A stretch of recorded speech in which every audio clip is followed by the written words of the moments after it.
To our first topic today. Now, the Nigerian National Petroleum Company Limited has opted to exercise its right of first refusal as contained in the joint operating agreement on the planned sale of ExxonMobil shares to SEPLAT Energy PLC.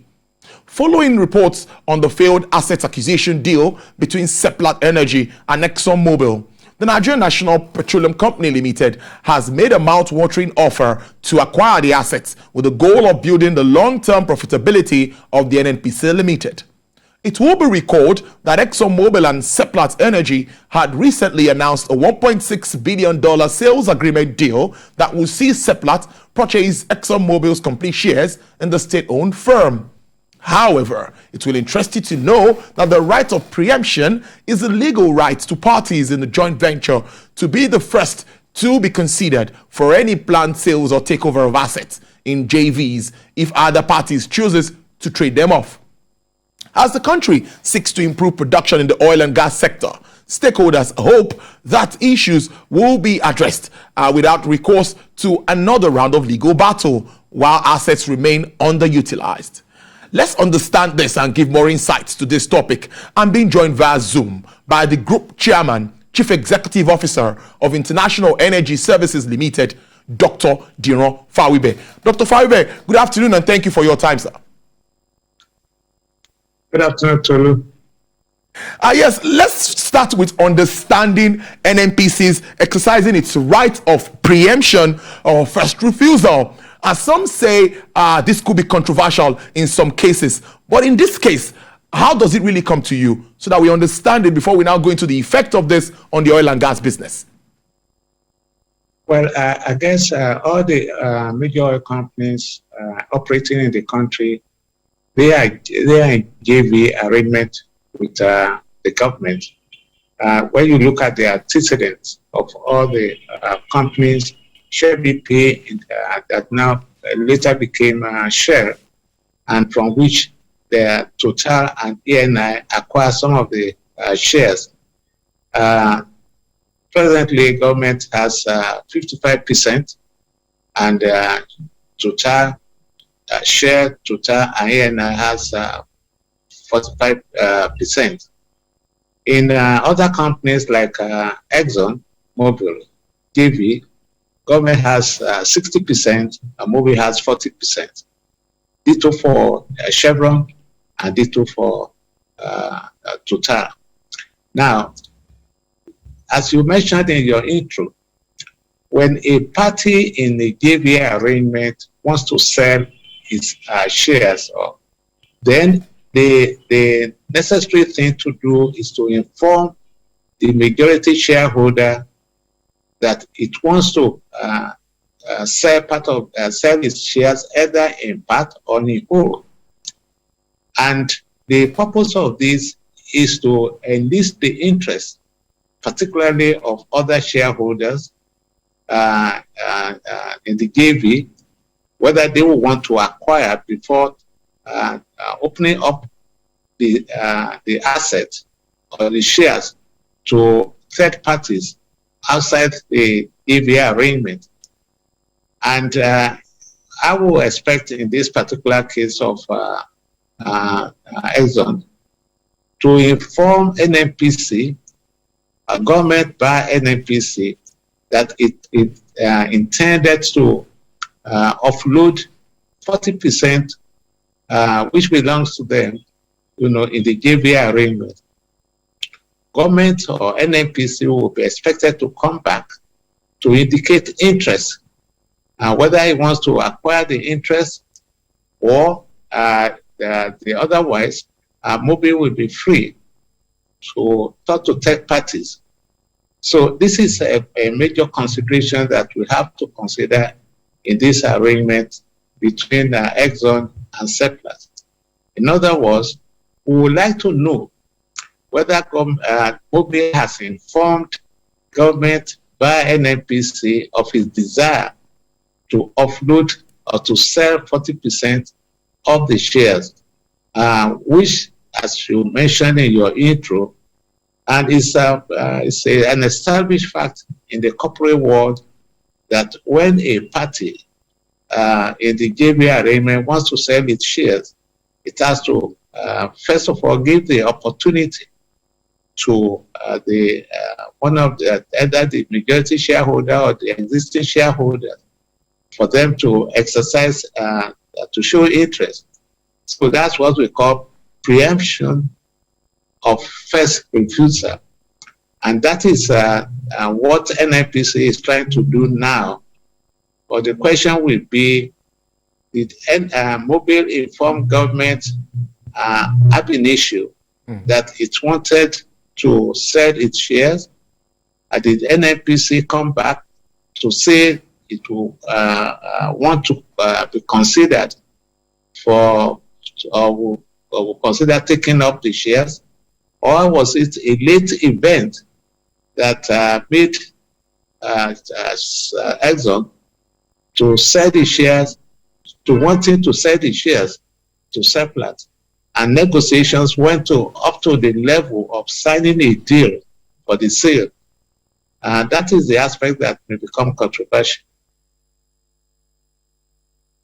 That, Dr. Fawibe, but with all of the efforts put into negotiations of this deal, obviously, and like we've identified, that failed agreements like this might send wrong signals, because we have a lot of these companies looking at divesting and looking at, selling off assets. What message do you think this sends, particularly at this time where we want a lot of investment in the gas space?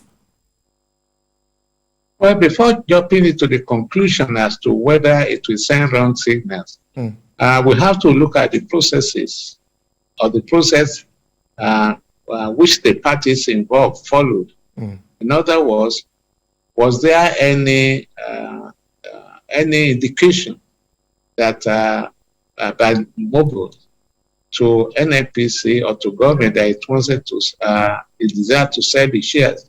If that has been done, then NNPC could be acquitted of becoming overbearing or using government position to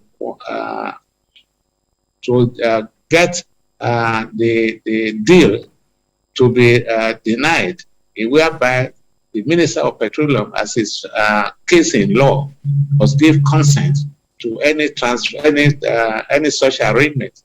So if that has not taken place, then we can now try to look at where the problem arose in the first instance. But if Mobil has informed government by NNPC about this, then the question will be, why should NNPC wait until the deal has been sealed between the SEPLAT and Mobil? That is what can send wrong signals, to the international community, that Nigeria might not have been transparent in the handling of issues like this.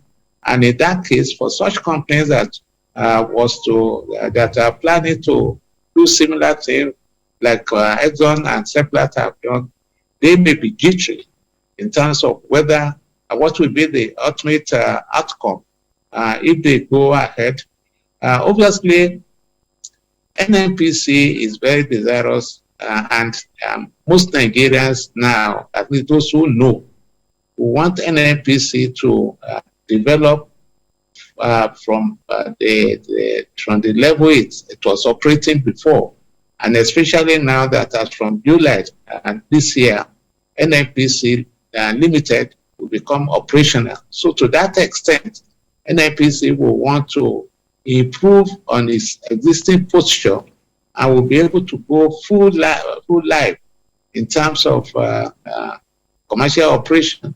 And in that case, the asset of some of the JV companies that wants to divest will be the stepping stone into developing the business of NNPC. I want to expect NNPC in future to be taken, to be bidding for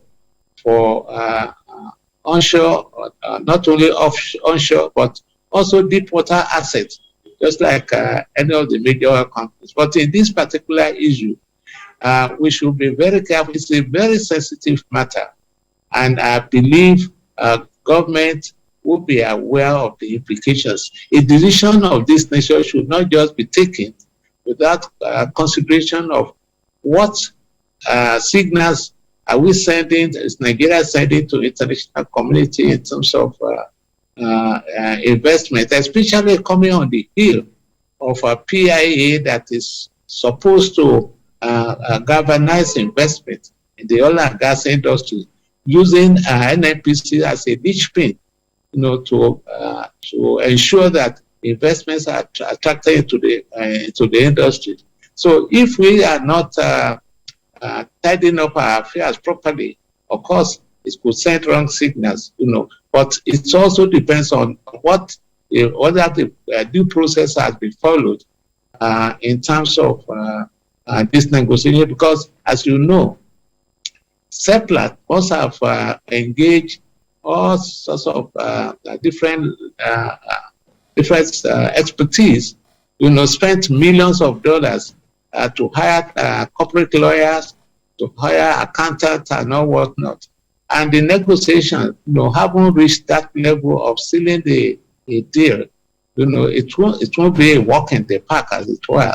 A lot of effort, a lot of activities have gone past that. So, on that basis, a company should not be made to go through the whole hog, the whole tussle of huddle of negotiation, and at the end of the day, it goes up, in smoke.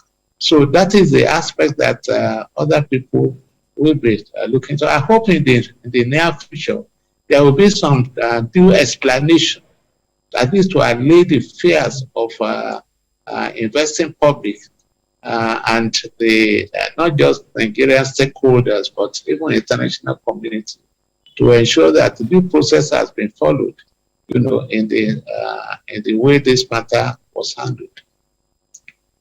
We see most of these international companies wanting to divest lately, some onshore and shallow water assets and all of that. You are a professional player in the sector, sir.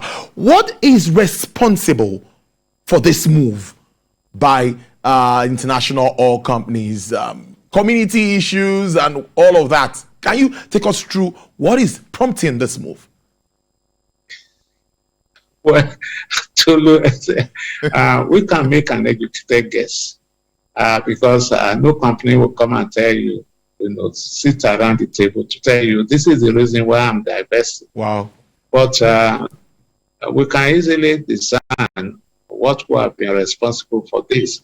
Many of the companies will tell you that they are trying to rearrange their portfolios. They are not living in Nigeria. They want to rearrange their portfolio. They want to concentrate on deep water, where they still have a lot of millions, if not billions of barrels, out there to be explored, to be developed and produced for the benefit of Nigerians and the shareholders of such companies. But we know too well the problem that most of the big oil companies have been encountering, in the onshore and shallow water terrains. It's an open secret that a lot of facilities of these oil companies have been vandalized, in the producing communities. There is what we know today, a menace that is currently rampaging the country in terms of oil theft. So millions and millions of barrels of oil have been stolen, from the oil company. So, we should now have some sense of empathy that if we are in the position, as we are non-Nigerians, and we are in a similar situation, what would be our reaction? To me, as a person, I tend to empathize with the major oil companies who are now facing uncertainty as to what will happen to their assets. Every day you wake up and the bad news of explosion, the bad news of vandalization, the bad news of oil theft is a commonplace. So one can expect that this will play some major role or some factor in the minds of the IOCs wanting to divest. And of course, we shouldn't lament too much about this. Incidentally, the major oil companies, if they divest, Nigerian companies, or we call them independent companies, may take up this. We should also consider the effect of the environmental degradation, that the vandalization of the facilities and is causing in the Niger deltas. And there are some of the countries that the shareholders of some of these companies are very much concerned about the environment. If you reading what happens in Holland, Netherlands, some of their shareholders put a lot of pressure on Shell. You will see that the shareholders are not satisfied. They are enlightened shareholders, and they are very, very vocal in terms of their core values. So any oil company operating in that kind of environment, we have to be careful. And some of the things happening here, many of the people who are suing the oil companies, they go to Europe or America to sue for compensation and so on. And we know this. This will have some effect on the minds of the decision makers in the oil companies.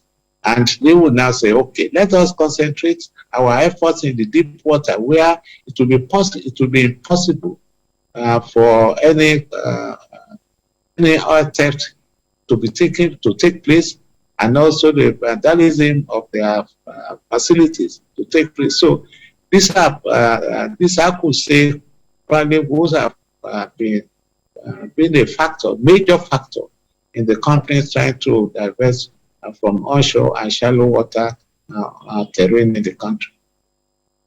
I must thank you so much, Dr. Diron Fawibe, Group Chairman, Chief Executive Officer of International Energy Services Limited. Thank you for spending your Monday afternoon with us. We appreciate this. Thank you very much, Tolu, for having me.